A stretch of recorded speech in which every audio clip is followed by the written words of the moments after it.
Hello नमस्कार विद्यार्थी मित्रों, आज આપણે વાત કરીશું મૂલ્યાંકન દ્વિતીય સત્ર 2023-24 ધોરણ 6 અને આજે લેવાયેલ હિન્દી પેપરના સંપૂર્ણ સોલ્યુશનની ચર્ચા આપણે આ વિડિયોની અંદર કરવાના છે। તો આ વિડિયોને અંત સુધી જોવાનું ભૂલતા નહીં। ચેનલ ઉપર જો પ્રથમ વખત આવેલા હો તો ચેનલને સબસ્ક્રાઇબ કરી દેજો અને આ વિડિયોને તમારા અન્ય મિત્રો સુધી શેર કરી દેજો।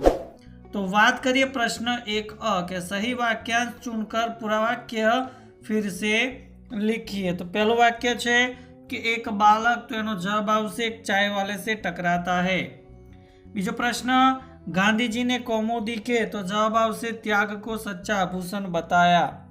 तीजो, डब्बू इतिहास में फेल हो गया क्योंकि सभी प्रश्न उस समय के पूछे गए थे जब वह पैदा भी नहीं हुआ था। त्यारबाद 1ब के निम्नलिखित प्रत्येक प्रश्न के उत्तर के लिए दिए गए विकल्पों में से सही विकल्प चुनिए। पहला प्रश्न है कि देवेंद्र की पैंट पर किसके धब्बे थे, तो जवाब आवशे खून के। बीजू, पैगंबर का उत्तराधिकारी, तो जवाब आवे खलीफा।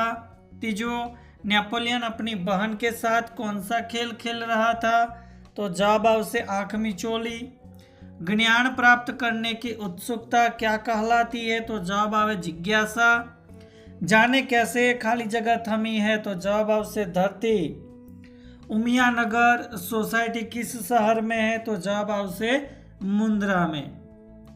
त्यारबाद चाय गिरने से बालक का क्या खराब हो गया था, तो जवाब आवशे पैंट।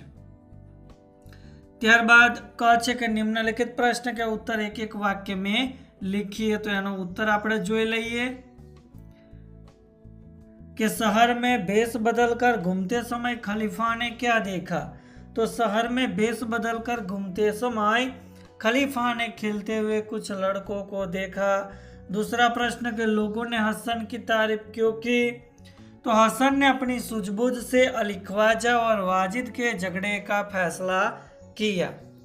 तीजू के सबसे बड़ा कर्तव्य और कर्म क्या है, तो इंसान की सेवा करना ही सबसे बड़ा कर्तव्य और कर्म है। पत्र किसने किसको लिखा है, तो पत्र पूजन ने अपने मित्र मनोज को लिखा है। त्यारबाद प्रश्न 2 के निम्नलिखित प्रश्न के उत्तर लिखिए। तो आनी अंदर अपने 5 प्रश्न आपेला हता। त्यारबाद बनी अंदर बात करी कि निम्नलिखित रिक्त स्थानों की पूर्ति कीजिए। तो तुम मुझे खाली जगह क्यों नहीं देते, तो जवाब आवे किराया। लड़की खाली जगह बेचने के लिए जा रही थी, तो जवाब आवशे अमरूद। नेपोलियन जब छोटा था तभी से वह खाली जगह था, तो जवाब आवे सत्यवादी। जो खाली जगह के मित्र है वो मेरे भी मित्र है, तो जवाब आवशे पुस्तक। त्यारबाद 5मा नंबरनो जो प्रश्न है खाली जगह है कि यहाँ तो पिक्चर के टिकट में भी खाली जगह कम है, तो जवाब आवशे अठ्ठनी। किताब ज्ञान का खाली जगह है, तो जवाब आवशे स्त्रोत। इस अंधे ने तो खाली जगह ही खराब कर दिया, तो जवाब आवे शकुन। प्रश्न 3 निम्नलिखित प्रश्न के उत्तर लिखिए कि हम सभी को क्या बांटना चाहिए और क्यों। हम जगत में क्या अर्पण करना चाहते हैं और क्यों। कंप्यूटर और इंटरनेट से हमें क्या लाभ हुए हैं। त्यारबाद बनी अंदर जो प्रश्न आपेला है कि एक वाक्य अंदर एना पण आपणे जवाब जोई लेवाना छे। त्यारबाद अहींया काव्य पंक्ति है, तो काव्य पंक्ति पण तमे अहींया जोई शको छो, तो आ प्रमाणे लखेली होवी जोईए। पछी बात करिए प्रश्न 4 के निम्नलिखित मुहावरे के अर्थ दीजिए। तो एनी अंदर पहलू है कि स्वर्ण सवेरा लाना, तो सुख सुविधा निर्माण करना। बीजू भूरी भूरी प्रशंसा करना, यानी कि सबसे अधिक प्रशंसा करना। शकुन खराब करना, तो शुभ मुहूर्त में बाधक बनना। त्यारबाद अहींया चमकीला, थोड़ा, दर्शनीय, सुंदर आ शब्दों उपयोग करी अने आपणे वाक्यो बनाववाना हता। तो यह बर्तन ज़्यादा चमकीला है, मुझे थोड़ा सा नमक दे दो। यह स्थल दर्शनीय है, गुलाब सुंदर पुष्प है। तो आ रीते तमे पोताना वाक्य बनावी शको छो। त्यारबाद समानार्थी शब्द मधुबन तो उपवन, निशा तो रात अने शान तो सम्मान थशे। लिंग परिवर्तन करवानुं छे, तो लेखकनुं लेखिका, नाईनुं नाईन, प्रज्ञावाननुं प्रज्ञावती थशे। ત્યારબાદ વચન પરિવર્તન, તો પુસ્તકનું પુસ્તકે અને લતાનું લતાએ થશે.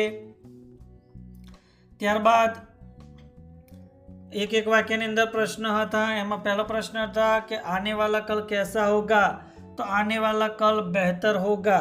बीजो क्या करने से हम दुनिया में यश पा सकते हैं, तो समय के साथ आगे बढ़कर ही हम दुनिया में यश पा सकते हैं. हम धरती पर सुख सुविधाएं कैसे निर्माण करेंगे, तो विज्ञान के नए नए उपकरणों का सही उपयोग करके हम धरती पर सुख सुविधाएं निर्माण कर सकते हैं. चौथो है कि वैज्ञानिक उपकरणों का फायदा क्या है, तो वैज्ञानिक उपकरणों से हमारा कार्य आसान हो जाता है एवं श्रम और शक्ति की बचत होती है. ત્યારબાદ એની અંદર આપણે આગળ વધીએ તો વિરુદ્ધાર્થી શબ્દ, અંધકારનો વિરોધી પ્રકાશ અને માનનો વિરોધી અપમાન થશે. ત્યારબાદ પ્રશ્ન 5 કે નિમ્નલિખિત સાધનों के अंग्रेजी नामों के लिए हिंदी नाम लिखिए. તો ટીવીનું દૂરદર્શન, ફેક્સનું ચિત્ર સંદેશ અને ટેપ રિકાર્ડરનું ધ્વનિ મુદ્રક યંત્ર થશે. બની અંદર નિબંધ છે, તો એ નિબંધ પણ આપણે જોવાના છે. ત્યારબાદ દિए गए चित्रों के आधार पर कहानी लिखिए, તો એ વાર્તા પણ આપણે આજ વિડીયોની અંદર જોવાના છે. તો ચિત્ર પહેલા એકવાર જોઈ લેજો તમે. ત્યારબાદ પહેલો જે નિબંધ છે કે ડાકઘર, તો એ ડાકઘરનો નિબંધ જે તમે અહીંયા સ્ક્રીન ઉપર જોઈ શકો છો. તો આ પ્રમાણે આપણે ડાકઘર વિશે માહિતી લખવાની હોય છે. તો એ તમે જોઈ શકો છો કે ભાઈ ડાકઘર એક સરકારી કાર્યાલય છે, બરાબર. તો આ પ્રમાણે તમારો જવાબ લખેલો હોવો જોઈએ, નિબંધ લખેલો હોવો જોઈએ, જે તમે અહીંયા જોઈ શકો છો.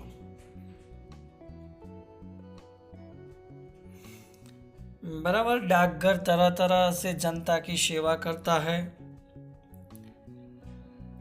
ત્યારબાદ આપણે જે વાર્તા, જે ચિત્ર આપણને આપેલું હતું અને એ ચિત્ર આધારિત આપણે એક વાર્તા લખવાની હતી. તો એ વાર્તા પણ તમે અહીંયા જોઈ શકો છો, જેનું શીર્ષક આવશે ભલાઈ કા બદલા. બરાબર છે. તો એ કીડી અને કબૂતર એ પણ આપણે શીર્ષક આપી શકીએ છીએ. તો એ વાર્તા તમે અહીંયા જોઈ શકો છો, બરાબર. તો આ પ્રમાણે ભાઈ વાર્તા છે, વાર્તા તમે લખેલી હોવી જોઈએ, બરાબર. તમે જોઈ શકો છો અહીંયા. તો આ પ્રમાણે વાર્તા તમારી લખેલી હોવી જોઈએ. ત્યારબાદ વાર્તા પરથી શું શીખ મળે છે કે ભलाई करने वाले का सदा भला ही होता है, अतः हमें दूसरों का हमेशा भला करना चाहिए. तो મિત્રો ધોરણ 6 ની અંદર આજે લેવાયેલ હિન્દી પેપરનું સંપૂર્ણ પેપર સોલ્યુશન તમે આ વિડીયોની અંદર નિહાળ્યું. તો ચોક્કસથી વિડીયો તમને ગમ્યો હશે તો લાઈક કરી દેજો, શેર કરી દેજો અને ચેનલને સબસ્ક્રાઈબ કરી દેજો. Thank you.